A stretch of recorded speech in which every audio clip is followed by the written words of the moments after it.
Connor, I'm not really making many gains. I think I need to just take steroids. What do you think? Go for it. Go I for dare it. you. Fucking do it.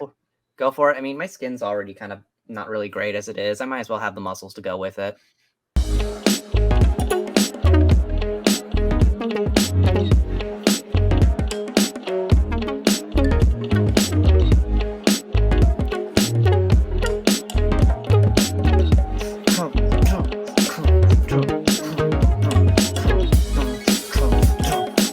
Hello and welcome back to Fruity Cereal. Kevin's having a seizure. Don't mind him.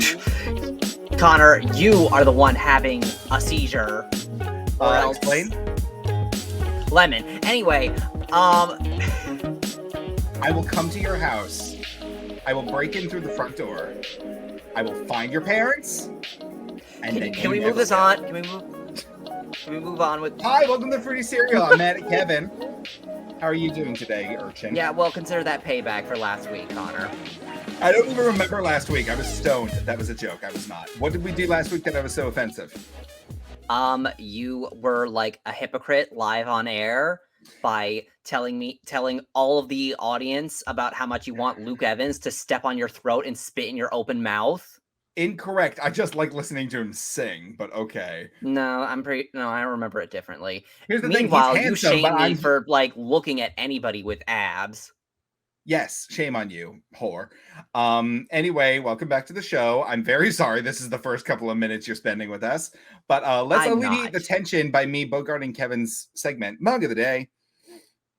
This is actually this is one of the mugs I use like most often in my like day-to-day life, so I'm like, I don't know if I've used this mug on the stream or the podcast already, but yeah. So this is like the only sport, the Arendelle Ice Stags. Like they had a line of mugs for sale at Disney World where like a bunch of like characters were like sports icons. So Sven from Frozen became an ice hockey mascot. Scar from Lion King was like a basketball mascot, and I can't remember the rest. But were they all animals that became the mascots? I think so. I'm reasonably sorry because it's a little weird to have a human as your sports team mascot. Well, right, Washington Redskins. Anyway, or that one basketball team. I don't remember what their name is. Yeah, exactly, Kevin. Or were they a baseball team? I don't remember, actually. If you would like to know more about sports teams, check out literally any other podcast on this network because the gay guys don't know shit. Yeah, we don't know. We don't know. But anyway. Anyway, welcome back, Kevin. I have had one hell of a week, but I'm glad to be here recording with you. Oh, have you? Oh, the Cleveland Indians. They became the Cleveland Guardians. Okay. Is that still a human, though, right? Yeah. I don't know why. I find that my weird. College's mascot was a human. It was the Pioneers. It was like literally a dude dressed up like Davy Crockett. That's weird. Yeah, but they changed it ever since I graduated. Now they're the Sharks. I was a Shark at Suffolk County Community College. I thought they were like No, they were definitely the Sharks because they were the Sharks. That's right. You want to know how I know this? Something else. Because my college's mascot was a shark. Our high school mascot was the Tornadoes. So technically, I am a Sharknado. Oh my God, Connor. Come on. That's funny. Oh my God. I'm a Sharknado. You know what? Just for that, I'm going to come to your house and I'm going to... Shut up. Oh my God. Okay. Shush. So you know how like all high schools have like what do you call it? Like the step team. It's like it's not cheerleaders, but it's not a dance team. It's like a cheer dance type. Sounds like a dance team to me. Here's like you'll know what I say when Harborfields had the Tempest. That sounds vaguely familiar. I don't really remember it that well. I don't know how to describe anything other than like a cheer dance squad, but the name of the dance squad is always the female equivalent of the school's mascot. And since a tornado is genderless, they just went with the Tempest, which I thought was the most badass name ever. Wait, what are some other examples of that? The Bulldogs. The Bulldogs are the bitches. Wait, what? Yes. I think the Devils were the witches. Wait, whoa. Back up. What school had a step team called the Bitches? Here's the thing. That one was like the ultimate like joke about like that was. Here's the thing. You made me say the punchline too early, but yeah, no, like it's always like a female equivalent. So oh god, it's some school in Long Island. They were the Bulls. They're oh god, I'm gonna call them dance squad. Their dance squad was called the Cows, and that's just like mortifying for anybody on that team. But then the Devils, I believe, had the Witches or something else like that. The Succubuses. That's a big mouthful, but anyway. Well, a succubus is a female demon. I mean, it's a specific kind of female demon. I was like, are you really going to argue gender with the guy with like fingernails and like scruff on his face? The Liliths. The Liliths? Yeah, Lilith, the wife of Satan. Lilith is a specific person, though. To have just like a whole horde of the same person. So is the devil, Connor. Oh, I mean, I guess. Anyway, what were we talking about? You had news to share with us, didn't you? Yeah. I was going to be like, is this the week where you just didn't do anything? Okay. Yeah, this is the week where I was just still traumatized from Pinocchio 2022. Okay, the joke was funny for exactly 5 minutes and now it's gone. Let's go. Oh, real? Oh, okay. Oh, now it's only okay, whatever. Anyway. So let's begin with some fruitier news. And let's continue. So it's time to start my segment. Sounds gay. I'm in. Oh my god, look at this bright pink banner. This is like really fruity. And I turned my my high contrast off on my computer so that my face isn't blown out like it always is. I did notice that. You look like amazing. Yeah, so it looks That's the most compliments you're going to receive from me in a single evening. Okay. Anyway, yeah, so it looks black to me. Oh, okay, that's odd, but anyway. It is odd, but what can you do? Anyway, so first things first, Lil Nas X is the new Coach Global Ambassador. What does that mean? So, like Coach is the brand, like the fashion brand? Yes. Ooh, okay. Yes. The Montero rapper, which I find it weird they refer to him as that because his name is Montero. That's his name, yeah. That is his government name. Yes, the Montero Kevin Lamar podcaster. Hill. Yeah. So anyway, announced on Monday, September 12th, that he's the new global ambassador for Coach. OMG, we making rent this month, y'all. He wrote on Twitter alongside a handful of stunning new photos.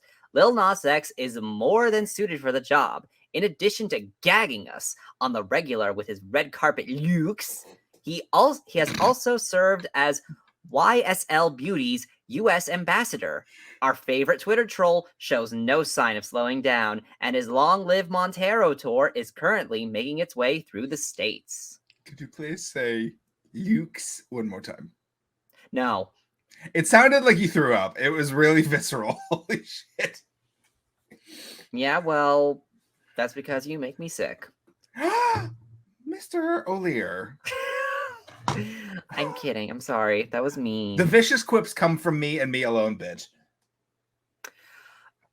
So next segment. Follow-up story about Lil Nas X. Uh-oh. He will also be performing at this year's League of Legends Worlds. He will also be releasing the World's Anthem, headlining into the event, and his own in-game skin. And to accompany this, he tweeted out, "Damn, they really just let me become a model, the ambassador of Coach, the president of League of Legends, a furry, a YSL beauty ambassador, start a world tour, and perform at Vogue Fashion World, all in the same month." And he accompanied this tweet with a clip of Jane Lynch as Sue Sylvester tripping an old woman on the show Glee. I don't remember the context of this scene. What was the context of that scene? Do you remember that part that I'm talking about? An old woman? No. Yeah, where she trips an old woman on the stairs. Why the fuck? Okay, sure. Okay. I mean, it's not. That's not out of character for her to do. Oh no, it's not. But like, I'm just trying to see how it pertains to Lil Nas X's story, or like, I'm so excited for all the amazing stuff going on. Because he's killing it, just like how Sue Sylvester killed that old woman. That was not why he did that, is it? Connor, Lil Nas X, he is a... How do I describe him? If you find out how, you'd be the first of many to figure it out, because I he's very much an would. enigma. He's just such a troll. He's so irreverent. Honestly, SNL needs to book him as a host rather than just a musical guest. I'm very surprised that they haven't at this point. But here's the thing. Well, here's the thing. I'm not sure if, like, here's the thing. Do you think that he would work well, like, work off other people? Because most of his humor comes from him just, like, being himself. Yeah, that's a good point. Like, I don't know. Yeah, there's really only way to know is that, and that's to put him in the writer's room, like with the team, and see what. But I'm sure he will eventually. I mean, he's so funny on Twitter. Here's the thing: they've had so many guests that are horrifically unfunny on SNL. Oh. So, like, yeah, even if he's not funny, it's they got nothing to lose. They put freaking Elon Musk on there. Exactly. Come on. Like, at this point, SNL, you got nothing to lose. Yeah, there's no risk involved. Yeah. So anyway, away from Lil Nas X, I guess we've exited the Lil Nas X land. I don't know, whatever. Yeah, Pod Daddy. We know. I mentioned that he was a musical guest on SNL, and there was that incident where he split his pants, but he recovered from it too quickly, unfortunately. So we didn't get to see anything. Oh, Kevin, that's not what he was bringing up. Yes, he was on SNL, but to like have him as a host and get involved with like the comedic sketches is. But it is too bad we didn't get to see his penis. Kevin, I'm sure if you just ask nicely, he'll send it to you. Probably. Yeah, no, like he seems like the type of celebrity to be like, oh, this guy was really polite. Why not? Loop. So the next news is Warner Brothers attempts to shut down trans parody The People's Joker over rights issues. Polygon writer Katie Rife reviews the film and argues why it should be seen. Okay, The People's Joker is a parody of the Joker? Yes. As a trans person? Sort of. Okay, so let me read you this article from Polygon. This movie is not illegal. I just said that to get you to come. So says Vera Drew, the writer, director, star, effects artist behind the queer Batman movie, The People's Joker. But before the film's premiere at the Toronto International Film Festival, Warner Brothers served a cease and desist order against the film anyway. Subsequent festival screenings have also been canceled, leaving the future of The People's Joker in doubt. Vera's vision of DC's comics' signature villain, the Joker, as a metaphor for the trans experience certainly should be covered by fair use and parody under the First Amendment, which protects creators' right to use what's known as existing IP for comic effect. The key here is that a parody has to significantly transform that IP to make it clear that it isn't an official release from the rights owner. Not a problem when it comes to Vera's wholly unique film. Okay, so basically this movie is like meant to be like a metaphor of like transitioning in the trans experience. Let me just read you further along here. Okay, so the film isn't entirely comedy in joke, however, which is good because the story of Vera Joker's anti-comedy career is the most straightforward and least memorable aspect of the film. Lengthy discussions about the role of comedians as truth tellers between Joker and the Penguin are standard stuff for podcasts and documentaries about the art form. Comedic first-person trans coming-of-age narratives, particularly ones where the transition is accomplished by falling into a vat of feminizing hormones, are more rare. Dedicated to Mom and Joel Schumacher. The People's Joker is also a sincere experience of Vera's journey towards self-realization, beginning with her childhood as a miserable little girl trapped in a boy's body in Smallville. Oh, that's actually... Now I'm sad. Like, I would see this movie in a heartbeat. Oh my God. That's what this writer of this Polygon article thinks that we should do. We should see this movie. Is there a way to access it even though it's been cease and desisted? I don't know. It's unclear. That's like another thing that I hate is like... You know, like somebody spends all this time and creative like energy into like creating an art form, and somebody says, "Oh no, that's going to interfere with our making money. You have to destroy it and make it so nobody can see it." That's fucking scummy. I mean, Connor, we're talking about Warner Brothers here. Kevin, you could replace that with any major corporation, and it still stands. Like, yeah, but like Warner Brothers does that to their own shit. What do you mean their own shit? Batgirl? I mean, they canceled it because they didn't think it was going to be worthwhile, though, right? No, they canceled it for a tax write-off. Oh, okay, yeah, but that's not like the same as like what I'm saying. It's like, oh no, yeah, it's worse, Connor, because that's their own freaking movie. I mean, semantics, but okay.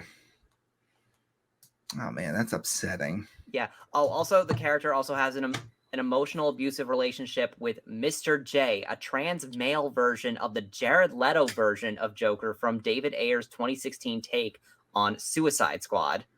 Jesus Christ. Okay.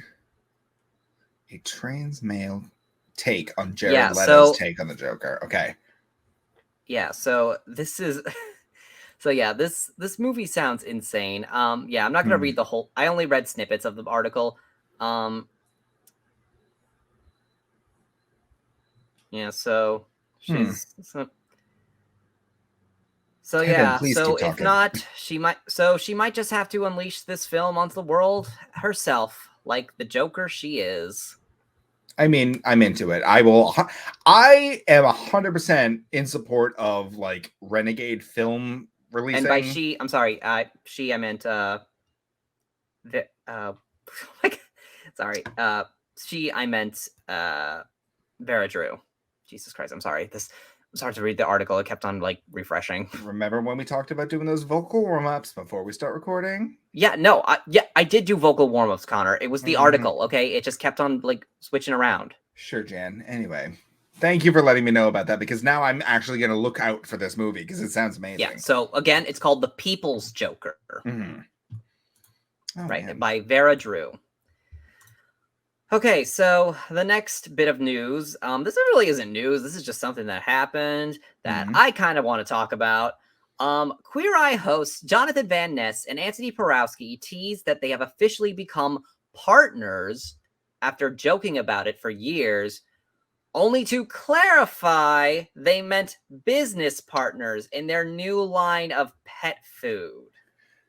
That's gross. Like, yeah, I hate queer baiting within the queer community. That's gross. I mean, they're still queer. They're just not queer. Yeah, I know, but like, it is. I know what you mean.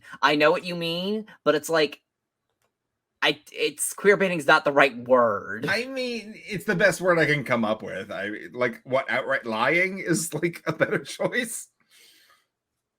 Yeah, it's. Yeah, so. Are we grossed out? By them? Yeah. Here's the thing. I'm disappointed. Like, yeah, I'm not grossed out because oh God.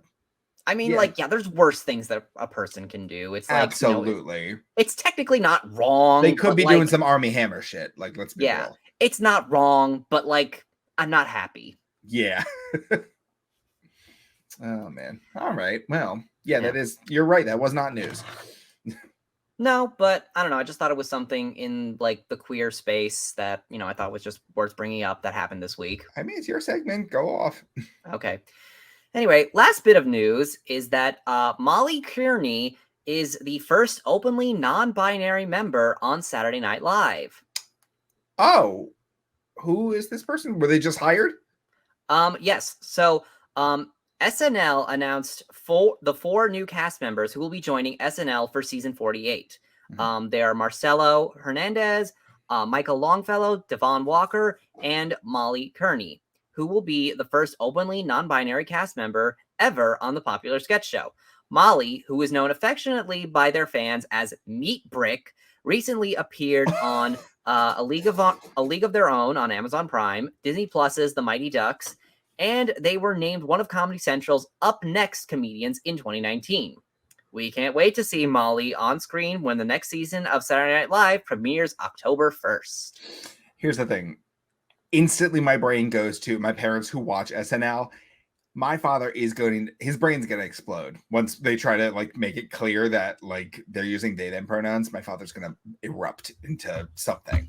Well, they don't really usually like do that with like the actual cast members. Like I know, but like once especially I bring it up, the new cast members, they rarely talk about the new cast members like personal lives. Yeah, but I'm just thinking like at some point it's gonna be like pretty clear that like interviews and like referencing them, it's going to be like, why are Yeah, they... but that's in stuff outside of the show, though. Yeah, but my father watches that too. Like, he's he obsessed does? with Melissa McCarthy, like, to a point where it's like ad nauseum. He brings up the fucking movie with Sandra Bullock, The Heat, at like polite dinner conversation. That movie's been out for however many years now, and he still thinks it's like peak comedy, to the point where he's like, have you heard about this amazing movie with Sandra Bullock and Melissa McCarthy? I mean, it was a pretty good... I haven't seen the whole thing. Yeah, but it's like almost 10 years old, as Pod Daddy just told us. Like, yeah, so people have heard about this movie. People have watched this movie and forgotten about this movie. And my father's talking about it like it's this hot new movie. I don't know if I'd say people forgot about that movie. Like, I mean, I don't know. I mean, I don't know. I get reminded of it anytime I see it, like, on FX at the gym. Yeah. On FX. Oh, God. Way to, like, subtly bring in the fact that you go to the gym in. Yeah, Connor, because I'm fucking swole. I'm getting fucking swole. I think I should... Connor, I think I should just take steroids. Connor, I'm not really making many gains. I think I need to just take steroids. What do you think? Go for it. Go for it. Go for it. Fucking do it. Go for it. I mean, my skin's already kind of not really great as it is. I might as well have the muscles to go with it. And no hair. Oh, yeah. Wait, the hair. Wait, is that a thing that steroid does, is make your hair fall out? I feel like it is.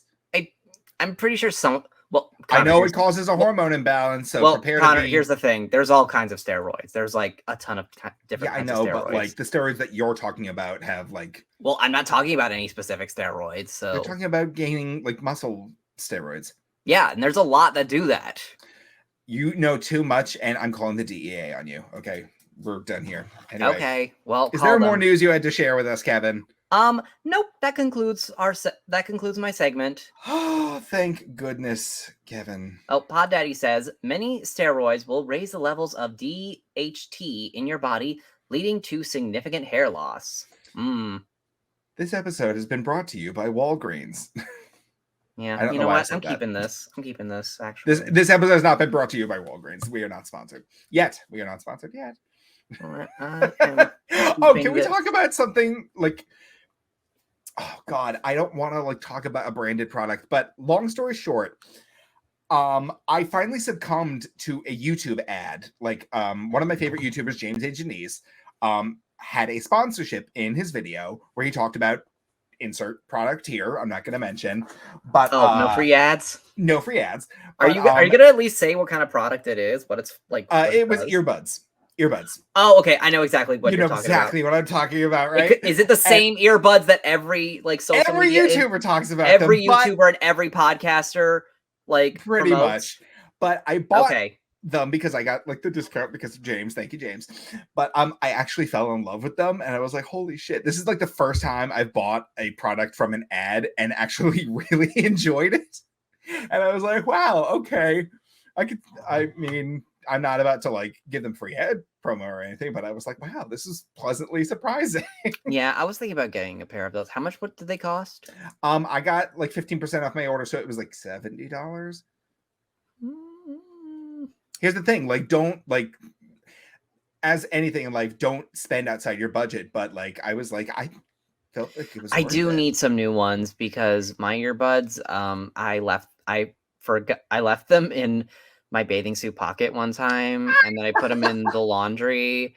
They still work, but they're a little worse than they were before. I can imagine. I gave my mother my old earpods, which were like $12 at Home Depot. They are garbage. But my mom like has never used any sort of like wireless technology before, and she thought it was witchcraft. Like, not to mention the fact that she put them in incorrectly. Like, she put like the little like, you know how like those AirPods have like a little like stem sticking out? She stuck the stems like into her ear a la Q-tip.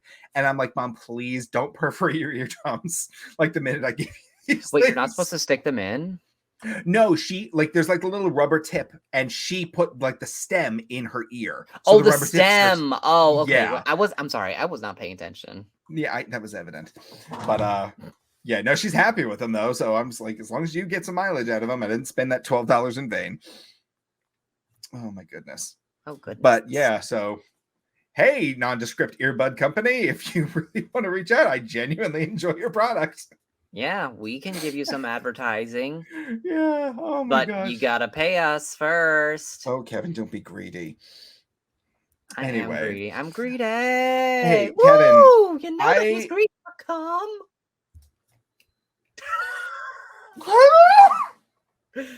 This is why I can't let you talk. This is why I'm constantly interrupting you, because I leave you to your own devices and you say some unhinged shit like this.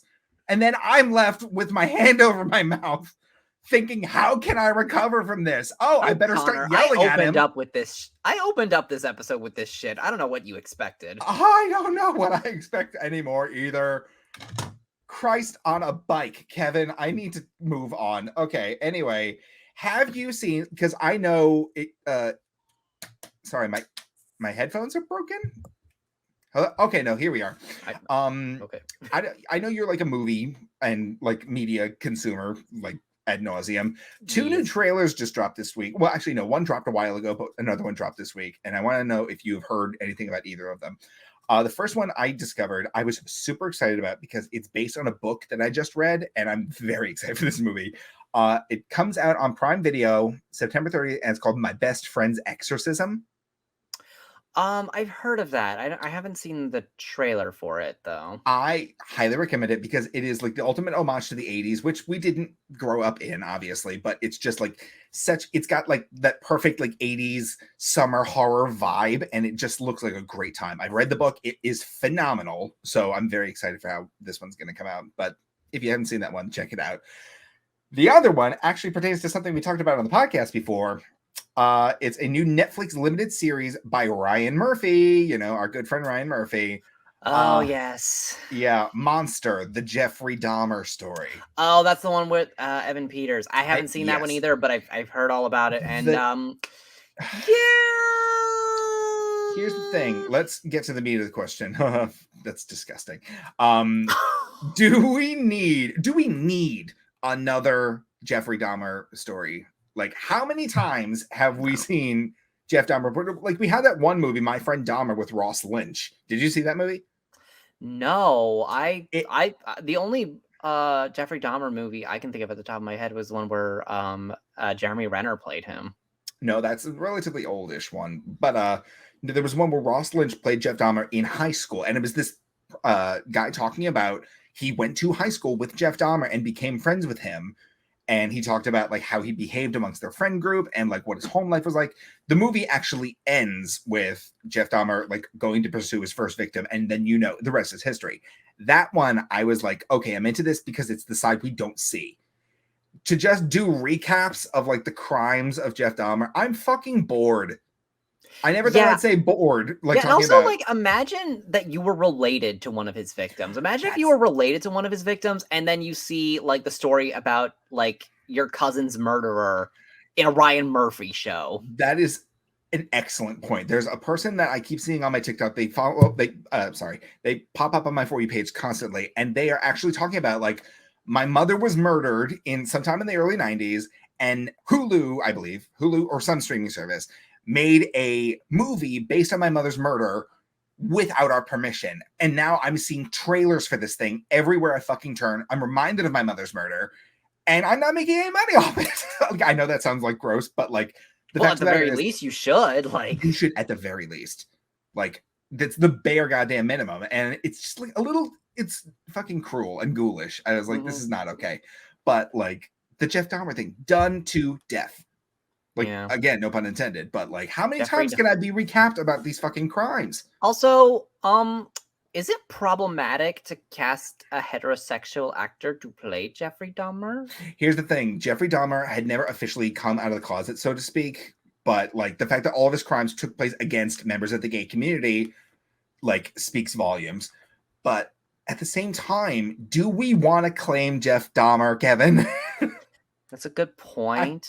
Let's really break that down. Do we want to claim him? That's a good point. I'm just I'm not making any claims one way or the other. I'm just asking. Yes, you are. You want to have him up on the poster next to Marsha P. Johnson. Oh my god. No. Proud members of the community. Jonathan Van Ness, Elliot Page, Jeff Dahmer. Oh God. Oh my God. But yeah, no, that's another trailer. And here's the thing, because it's a Ryan Murphy project, it's going to suck. No. That's where Ryan Murphy shines. He is obsessed with this project for exactly one season, and then he stops giving a shit. That's what happened with Glee. Season 1, season 2, great. Season 3, he was like, I'm moving on to another project. I'm bored. He stops giving a shit. So like when you get the limited series, like Feud, Betty and Joan, Hollywood, that's where he shines. That's where he actually gives a shit. I've heard a lot of people didn't like Hollywood. I didn't see it myself, but I've heard a lot of people don't like it. Here's the thing. I don't like Hollywood for a multitude of reasons, but I will say it was engaging. Like it was entertainment, and I watched every single episode. But it just dripped with Ryan Murphy influence. Like, oh God.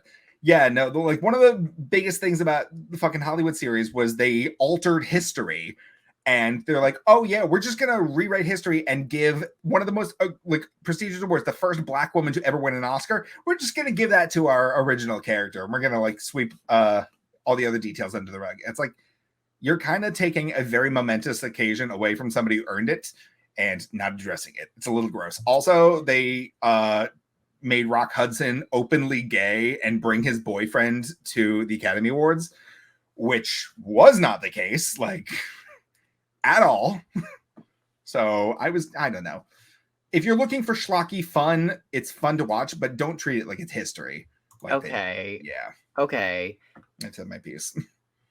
But that was something I want to talk about. Like I'm probably not going to watch this monster series because like just from the trailer, I can tell it's going to be going into like graphic detail, and I'm not about that. Of course. And like, Evan Peters is the star of it, correct? Yes. And that's another thing. Ryan Murphy only hires hot white guys. Like, I was about to ask, is Evan Peters hot? But then I was like, oh wait, we discussed this a few episodes ago. He's line cook hot, like yes. Which, by the way, I forgot to mention. I actually discovered there is a new type of There's a new type of man that heterosexual women are attracted to. Do we really need more types of men in this world, Kevin? But there's a catch. There's a catch. It's only middle-aged women that are attracted to this kind of man. Middle-aged mothers, I believe. But they could be also not mothers. I'm not sure. But it's at least middle-aged women that are they are attracted to stocky muscle bears that are gay. Yes. Oh my God. Okay. Yes. I've noticed on TikTok, whenever there's this one guy I follow on TikTok, he is a stocky muscle bear, who is openly gay, and all of his TikToks are like of him dancing. Either that or showing off like these sculptures that he works on, but like all the ones where he's just like dancing to like some music from like the 80s, like his comments are flooded with middle-aged women that are trying to get his attention. That are like, "Hi, oh gosh, no, hi. Oh, no, They're like, adorable. Oh Matt, you're so great. You're so great. You're such a good dancer. Oh my gosh, where do you live? Oh my gosh." And some of them even know that he's gay. Some of them are like, How is Cam? Tell Cam I said hi. Cam is his husband. That's like, it's so weird. And then I noticed another gay bear who posted a video, and he had middle-aged women thirsting for him in the comments. That's a very weird phenomenon. But like, are they looking to have sex with him, or are they just like fans of his? I mean, Connor, is that line very, it's not a super thin line, but it's also not like, an inch line thick. Very thick and clear. Okay, no, you're absolutely right. But God, don't do that. That's like, okay, let's have this conversation. Okay. Women in like the chat thirsting after an openly gay man who they know cannot reciprocate their feelings. Adorable and cute. Gay men in the comments of a well-known heterosexual man who they know can't reciprocate their feelings, creepy and predatory. I mean, it's getting better. It is getting better, Connor. What's getting better though? Like there are heterosexual men who are like, starting to become a little bit more like accepting, who are like, I know we're far from, being like, hell yeah, let's do all of this. But like, yeah, I have noticed there are some straight men who, are comfortable enough with their sexuality to accept a compliment and not like to accept a compliment and report not somebody for like sexual misdeviance or something. Yeah. Like that is like, again, a great step forward, but like there's like that double standard, right? Like, like here's the thing. I lived in such like a constant state of fear of telling a person that I found them attractive because I was afraid I was going to get hurt. Like there was one guy who we went to high school with, and you know exactly who I'm talking about. Yes, I do. I found so fucking handsome, and he was like very much like comfortable in his like appearance and sexuality. He was in theater, so everybody was like, oh, he like, you know, only gay people do theater. He was the straightest person on the planet. I didn't get that, and I let it slide that I found him very attractive. Blocked me on Facebook, refused to acknowledge me in the hallways, would not like communicate with me in any way. And then I was like, oh my God, I'm lucky he's behaving like this, because what if he decided to just beat the shit out of me? Like, so that's why I was like, I don't know. I'm sorry. I'm trauma dumping. I'm very sorry. That's okay. You know, but trauma dumping can lead to content. So hey, I got the last laugh. He's bald now. I win. Yeah. No, wait, did you tell him this in person or was it online? I told him I was talking to somebody online. They screenshotted it and sent it to him. Oh, so you didn't even get to tell him in person. I told him you didn't get to tell him at all. Yeah, no. He then blocked me. I then tried to approach him at school the next day. I was like, hey, I want you to know I meant nothing by it. And he just ignored me and walked away.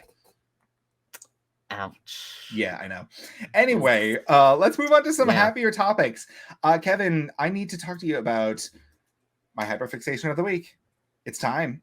Oh, is it? It is time because I said it's time. Okay. First of all, Kevin, how many times have I talked about Broadway musicals in this channel already, or on this show? Homosexual. Exactly.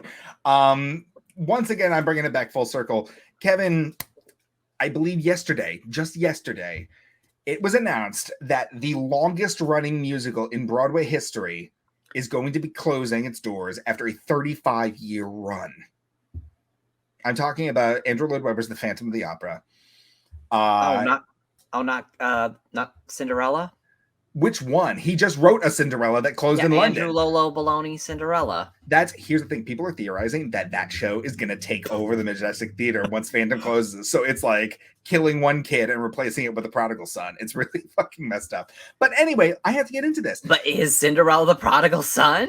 No, it's...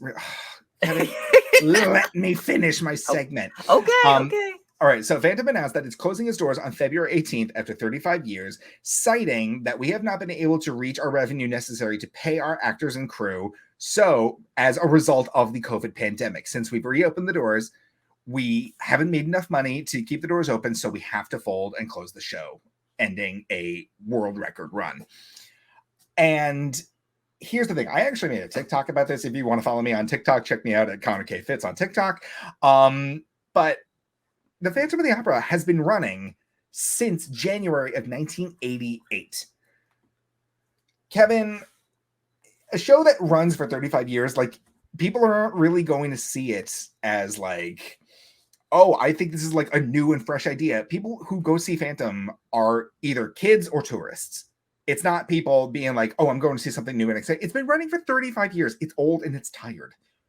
Like, this was a show that came to Broadway at the time when spectacles were the big money drawers. Like, you went to see Miss Saigon for the helicopter, you went to go see Oh Calcutta for the nudity, and you went to go see Phantom of the Opera for the chandelier, because there's a scene at the end of Act 1 where the chandelier that is suspended from the ceiling in the theater comes crashing down and lands on the stage and ends the Act 1 of the show. 35 years later, everything in the show is a little bit tired. Don't get me wrong, I love this show. I really do love Phantom of the Opera, but this is a show that is currently competing with the likes of Wicked and Lion King and all of these like big, huge, like the budget for a Broadway show has never been bigger. Like, the money going into these shows is so cataclysmically huge. Like, if you look at any of those shows with these elaborate sets and costumes, and then you bring it back to Phantom, where it's a single woman in a white dress against a completely black backdrop in a boat. Like, it's a little, it's almost like, you know, comparing apples to rotted oranges, you know? So when they say that we're shutting the door because of COVID, it's like, I don't know, man. I think maybe you're just tired. So what do you think that our middle school is going to do for their 8th grade field trips?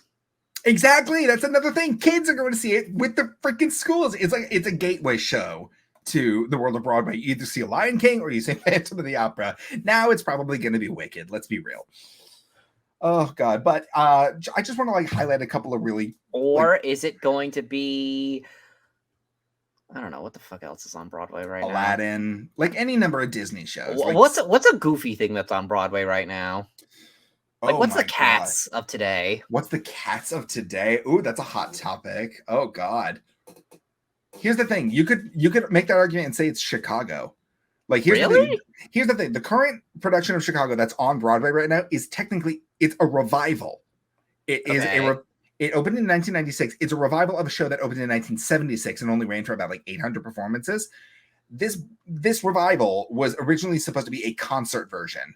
So instead of having like the elaborate costumes and sets, it's just women in slinky black outfits playing with chairs instead of set pieces. So it's a very bare bones production, and people just loved it so much that they never let it close. And it's still running, and it's more than likely going to supersede Phantom as the longest running show in Broadway history. And that's embarrassing for a revival to outlive a original play. But that's another story. Yeah. Never mind. Anyway, that is. So yeah, the Cats of Broadway, I couldn't say, but I'm casting my vote for Chicago because that show's fucking off the walls. Well, honestly, it's one of the few shows that I think the movie's better. I think the movie is better than the Broadway show, but that's I don't know. That's a hot take or whatever. But hot take. Anyway, I wanted to have a stroke on camera. That's fun, right? I wanted to bring up a couple of highlights that Phantom has like done in its 35-year run. It became the first Broadway musical in history to pass 10,000 performances on the 11th of February 2012.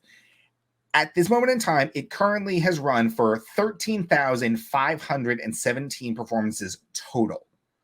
And Kevin, can you imagine doing anything 13,000 times? Like, I think you get bored after a while, whether you're involved in it or if you've just seen it for that many times. Yeah. But yeah, it is absolutely longest running show and musical. So that's actually a fun thing. I pulled up a list of like the longest running Broadway shows, and the top the top 7 are all musicals. Like, people really don't give a shit about plays on Broadway anyway. Oh God! But it won 7 Tony Awards in 1988, including Best Musical, and 7 Drama Desk Awards in the same year. Like, that's pretty good. But yeah, what was it? The Producers, I think, holds the record for the largest number of Tony Awards, which was 12. But still, that's not that far behind. That's like a lot to like, you know.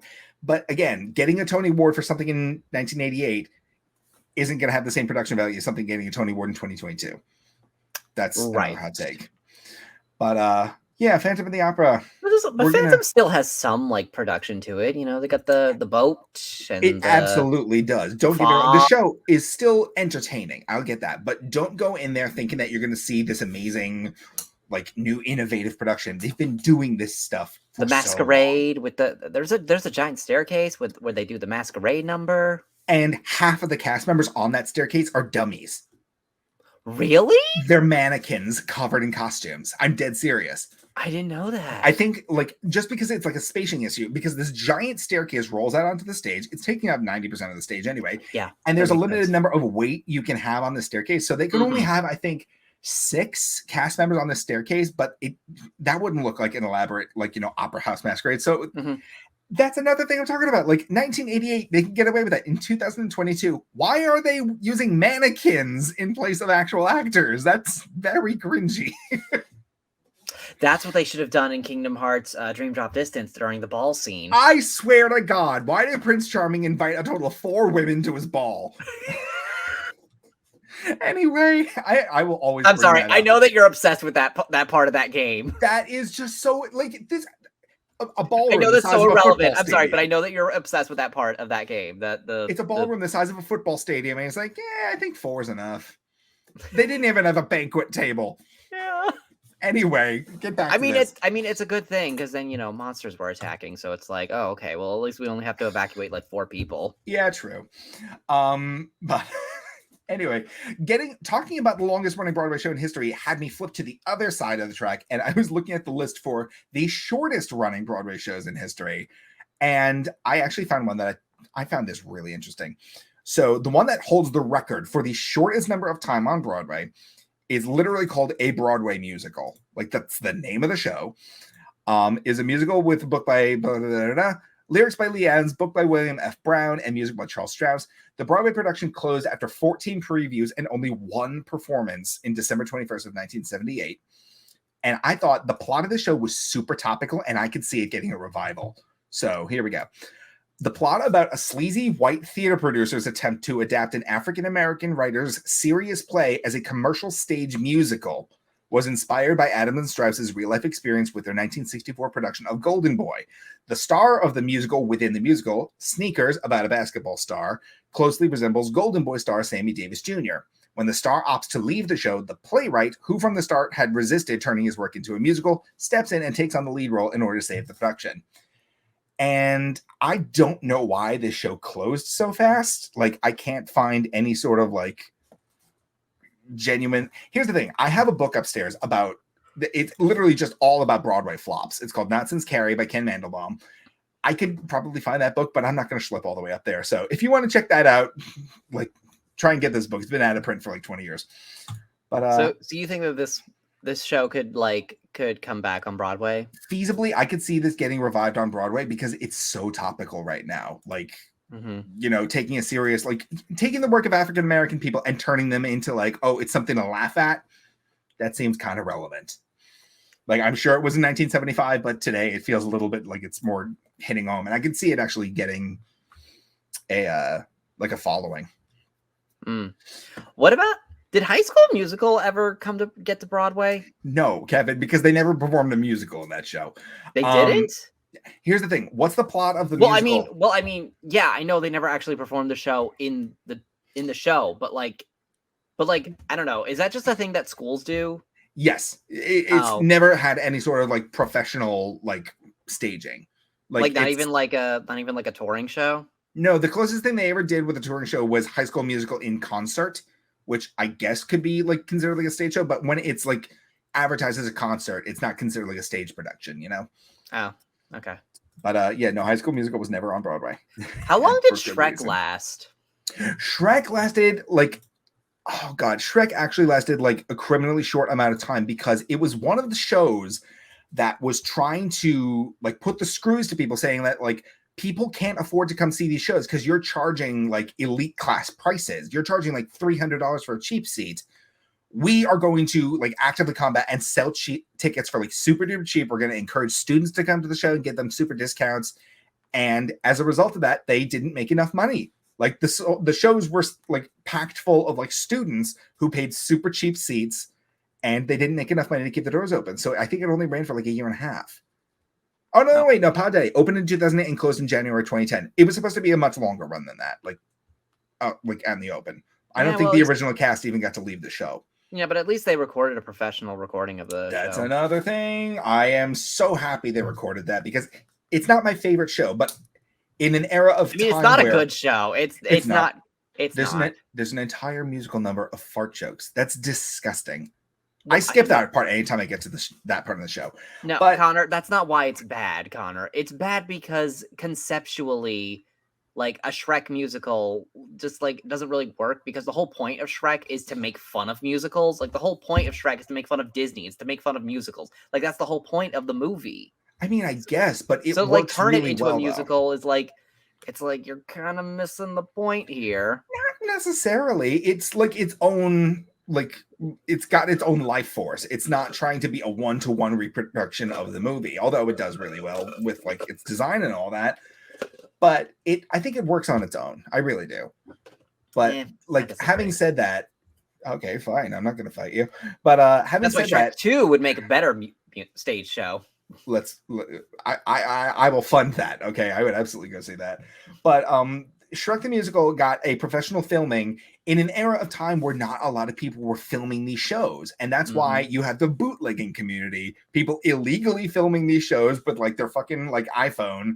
And then posting it on YouTube and saying slime tutorial. Yeah, oh, that's like I am not encouraging anybody to illegally watch productions. Yes, I am. Go on YouTube. But they have to. Like, you're encouraging them to watch slime tutorials. They're 100%. Watch Green Girl slime tutorial, Cold Girl slime tutorial. That's the best part, is because in order to get a Charles, what was his name? Charles Bohr. Prince Charles' Wife, the musical. Yeah, Prince Charles' Wife, the musical, or Christian Borle murders children. Slime tutorial. That's like the best part, is like you had the bootlegging community is so strong. Wait, I'm sorry. How long did Willy Wonka last on Broadway? Oh my God, Kevin, do your own research. I'm not Googling everything for you. Okay, but like, I'm sorry, I can't get over that show. I can't get over how they just straight up murdered the children in that show. Remember when this was called My Hyperfixation of the Week? I'm sorry. You got me. Anyway, I've lost my train of thought, but no, I didn't. The bootlegging community is like so tightly knit and like relatively well kept. Like I was in the bootlegging community in like 2007 when the internet was like not super like flush with all of this. So I was doing like shady deals with people, being like, oh, I have the closing night Stratford performance of Carrie the Musical. I'll trade you that if you give me the Emerson College production, you know, that sort of stuff. And now you could just go on YouTube, but in order to avoid like copyright strikes and like videos getting taken down, they have to come up with these elaborate, like close but not the same names. And one of the most common things was calling them slime tutorials. And it was the funniest thing because all of Kevin said is legitimate things like Russian princess who forgets she's a princess, but then becomes a princess slime tutorial. And it's fucking Anastasia. Like, it's just so fucking great. Like, even if you don't like Broadway musicals, just seeing the name of these things is fucking hilarious. Like, color-coded girls get involved in murder. The musical slime tutorial. Heathers. Color-coded women, the musical. That could be 6. I don't know. So, yes, Willy Wonka did not have that long of a life. I believe it was advertised as like a limited run anyway. It's not like, it's not talking to like the success of the show. But, oh, do you remember Chitty Chitty Bang Bang had a Broadway show that I don't think lasted that? Yes, that's another definition of a spectacle. You're going to the show to see the flying car. Like when I saw Peter Pan in like, what, 1999, I think, you're going to see a woman flying overhead on wires. And then, like, that's the whole reason you go see the show. Phantom of the Opera has a woman in a boat and a chandelier. Oh, that's actually a very fun story. So I have my vocal coach who I like still maintain contact with. Hi, Marie. Her name is Marie Danvers. She actually got the privilege to play Christine in Phantom of the Opera on Broadway, however many years ago. And she was telling a story that I thought was so funny. So at this time when she was playing the role, the boat, like there's the title song where they're singing Phantom of the Opera, I'm going into the lair, yada, yada. They're in this gondola thing, and the Phantom is supposed to be like propelling it across the stage, but like you can't rely on a person to do that and get the accurate like movement you need. So the boat is on a remote control. This is back in the time where remote controls operated on like signals, like radio signals, radio controlling. However, the radio signal that the boat is operated on was on the same exact signal that the local fire brigade used. So God forbid there was like a fire engine coming down that street. The boat would just sometimes just go right off stage. One time it almost went into the pit orchestra, and she's just like, there's really nothing we can do to combat it. We need this signal, but like what, we're going to tell the fire brigade, like, hey, turn your radio off. Why don't they just like pull it on like a rope or like a wire? I could not tell you. I think here's the thing. Because isn't there like a bunch of fog on the ground anyway? Fog on the floor anyway, so that you can't see it? It is, but this was back in the 80s. I don't know what limitations they had to work with, but it was actually really, really funny to hear that. Where she's like, I'm in the boat and I'm about to go off the stage and I have to keep acting, but I think I might get injured. Right. Oh my gosh. Right. Anyway, that being said, that's not the part where they're singing, is it? That's not the part where they sing. Where they're on that's the title song, The Phantom of the Opera. Yeah, but that's not the part where they're on the boat, right? Yeah, it is. Oh, it is? Oh, okay. Yeah, that's a pretty long song. the song I know, so like that's... I mean, fair enough. But yeah, that being said, Phantom of the Opera closing February 18th, 2023. If you can, get your tickets now because it will be gone soon. What if they replace it with Love Never Dies? No, they won't. Kevin, Love Never Dies is the worst show I've ever seen. Okay. But it's the sequel. Yes, replace it with the sequel. No, here's the thing. They were going to bring it to Broadway. Every theater said no. They think it's an unwise investment. We're not going to bring the show. So it just never came to Broadway. So they had to film it. They filmed it in Australia. They brought it over in London. Everybody agrees it's a terrible show. Love Never Dies is trash. The music's great. The plot's garbage. But yeah, that's not going to be taking over the Majestic But Theater. like that should be a thing. Like sequel musicals should be a thing. No, sequels don't work, Kevin. There's an entire subject in my book upstairs. Don't do sequels. Did you know that somebody wrote Annie to Miss Hannigan's Revenge? Yes, I remember hearing somebody about that. Wrote, yes. Somebody wrote Bring Back Birdie. Like, well, I don't even know what the story of Bye Bye Birdie is. So, oh, I don't fucking care. But yeah, no, don't do sequels. Don't do sequels. Anyway, yeah, Phantom. What about Shrek 2? Shrek 2 again. It's like, Kevin, it's not going to work. What if you just rebranded it and pretended that the first movie was never a thing and like, oh, this is just a completely new story about two ogres in love, but one of them is a princess? I don't know, Kevin. Then it's copyright infringement. I don't know. No, but it's still Shrek, though. It's still Shrek. It's still owned by the... Kevin, we've been talking for quite some time, and my banner's still up. So I'm just going to wrap this up right now. Say, get your tickets to Phantom of the Opera because it will be gone on February 18th. I am done. You're done? I am Are you done? I'm done. I'm done. I'm done. Oh, that was actually one more thing I wanted to mention. People in Broadway theaters are behaving like fucking animals nowadays, and it is killing me. Okay, so I don't know if I ever told you this. Killing you in a good way or a bad way? Bad way. Oh my God. I don't know if I told you this. When I went to go see Frozen on Broadway with my friend Mandy, super excited. Have you been holding a wand this whole time? I have to fiddle with something, so I've been like doing all sorts of stuff. I'm sorry. Okay, but is that like a Harry Potter wand? Yes, actually. Sorry. Turf. I apologize to the trans community. I've had this thing for a while now. Anyway, I went to go see Frozen on Broadway with my friend Mandy. Super excited to see the show, right? They had an announcement before the show, be like, welcome to Frozen on Broadway. Please turn off your cell phones. And to anyone in the audience, please do not sing along with the show. Let the actors perform for you. And I was just thinking, wow, they actually had to put that in the like opening show announcement. Like that just speaks to like how people are behaving. Because years ago, if you went to a Broadway show, you dressed up, you dressed nice, you dressed to be seen. You were respectful. You clapped when you need to. And people are now showing up with their kids in like jeans and a t-shirt, which I get. Dress comfortably, that's fine. But like some people are showing up with like grease stains on their shirt, and you know how much I hate people who wear greasy shirts, Kevin. I mean, when I went to water, Connor. It was a water stain. Sure, Jan. Douche. Anyway, I went to go see oh God, this one actually killed me. In 2009, I went to go see The Little Mermaid on Broadway, which that production was a mess, and I loved every second of it. I saw Drew Seeley as the prince. I got standing room tickets. Was Titus Burgess Sebastian? At that time, I believe he was. So it was like, I saw Chelsea Morgenstock. It doesn't matter. It doesn't matter. Yeah. Anyway, I'm going to see the show. I got standing room tickets, which literally means I am leaning against a bar, leaning on it, watching the show because I paid like $25 for my ticket. And I was fine with that. The standing room point where I was behind a family. I'm going to guess they're from like the Midwest because they did not know how to act right. Somehow, this is a theater. It's post 9/11. So everybody's getting their bag checked. Everybody's going through metal detectors. Like there's no secrets from anybody in this theater. Somehow, this family of like a mom, dad, and two kids snuck in fried chicken and were eating it in the middle of the fucking show. I was sitting there smelling fried chicken, thinking I'm having a stroke. And there's this family just chewing on bones in front of me. And I was like, how did you get this in here? And why are you doing this? Okay, so wait, so Broadway theaters do care if you bring food in, right? Yes. Okay. Because like fun little secret about movie theaters, they actually don't care if you bring food in. Oh yeah. Here's the thing. Everybody that works in a movie theater is not getting paid enough to care. So that's makes perfect sense.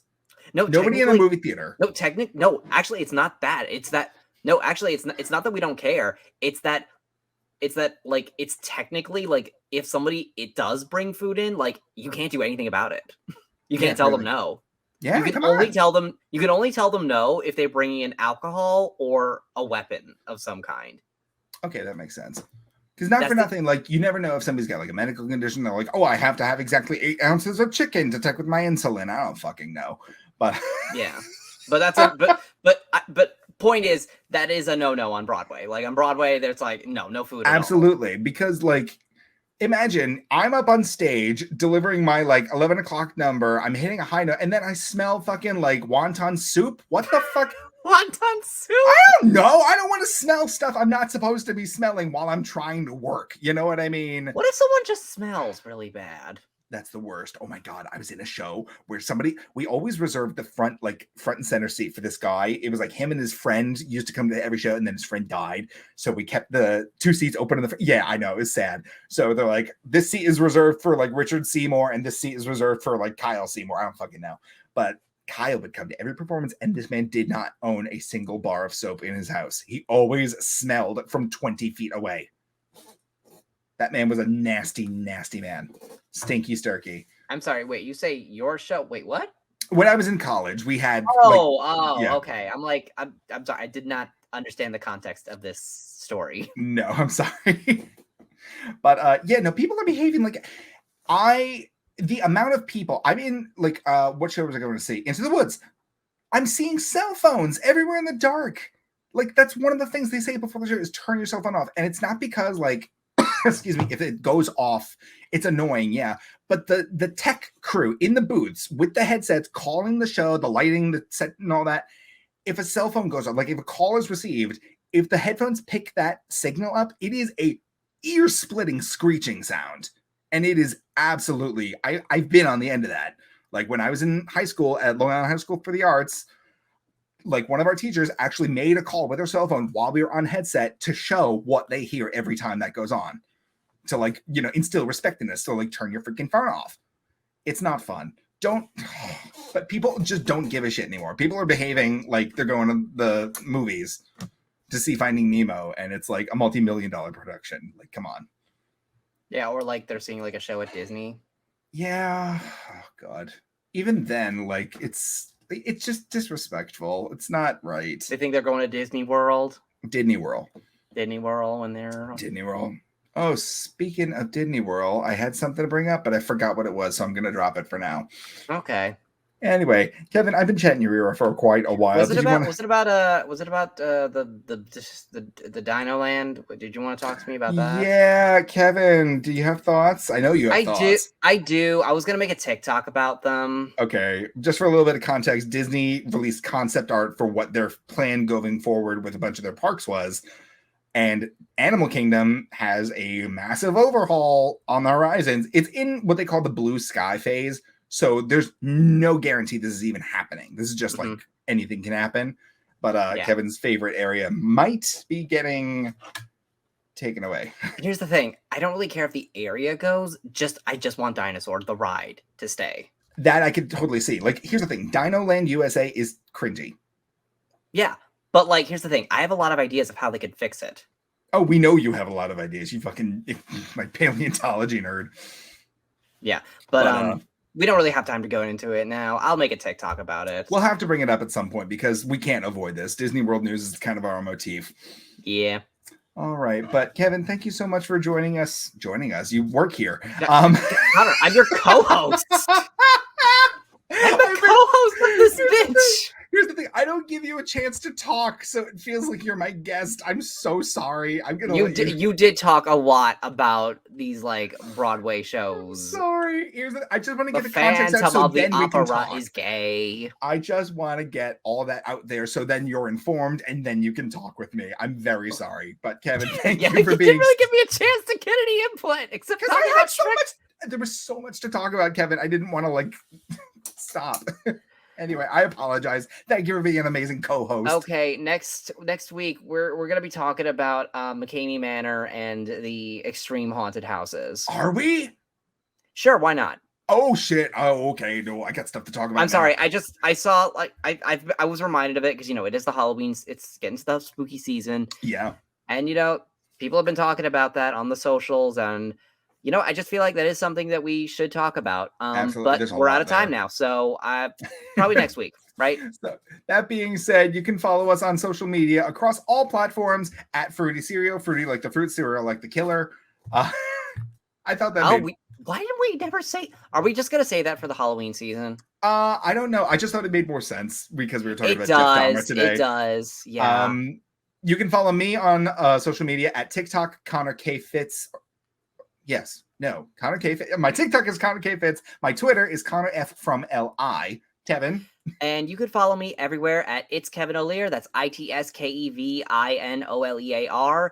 Everywhere except for YouTube. YouTube is Kevo Productions. At some point, you would think maybe you would just change your YouTube handle, but whatever. I was. Yeah, I don't know. I might. Or maybe I'll just make a brand new YouTube channel. Who knows?